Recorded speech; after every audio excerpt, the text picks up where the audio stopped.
بسم اللہ الرحمن الرحیم۔ السلام علیکم ورحمۃ اللہ وبرکاتہ۔ میں ہوں محمد عبداللہ۔ علیکم ناظرین، کچھ ہم دیکھیں گے واقعہ نمروز پارٹ نمبر 2۔ نمروز نے شرط رکھی کہ پہلے مجھے اپنا رب مانو۔ حضرت ابراہیم علیہ السلام نے برملا اعلان فرمایا، میرا رب وہ ہے جو ایک ہے، جو زندگی اور موت کا مالک ہے اور جس کا کوئی شریک نہیں۔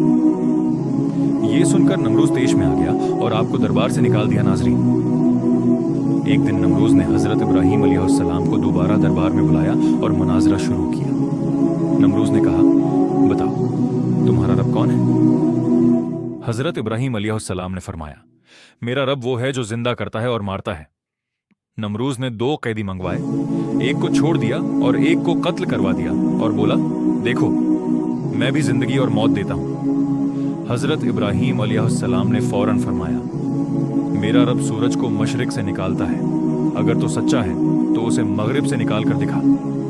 یہ سن کر نمروز لاجواب ہو گیا اور دربار میں خاموشی چھا گئی۔ ناظرین، ایک تہوار کے دن جب پوری قوم میلے میں گئی، حضرت ابراہیم علیہ السلام بت خانے میں داخل ہوئے۔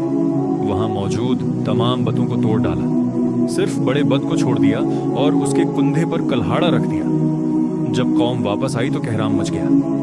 حضرت ابراہیم علیہ السلام کو دربار میں لایا گیا، پوچھا گیا، کیا تم نے ہمارے معبودوں کے ساتھ یہ سلوک کیا؟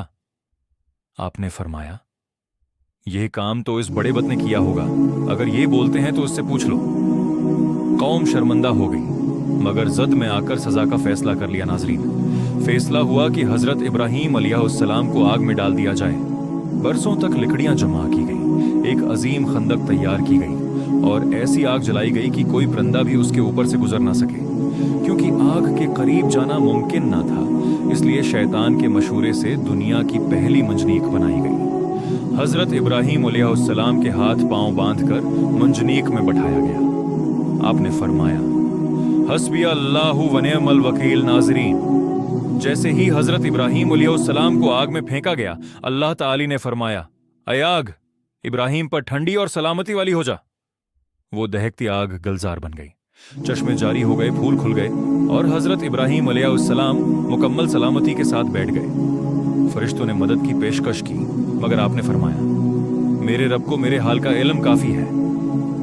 نمروز یہ منظر دیکھ کر حیران رہ گیا۔ ناظرین، روایت ہے کہ اس موقع پر تمام جانور آگ بجھانے کی کوشش کر رہے تھے، مگر چھپکلی واحد مخلوق تھی جو آگ کو پھونک مار کر بھڑکا رہی تھی۔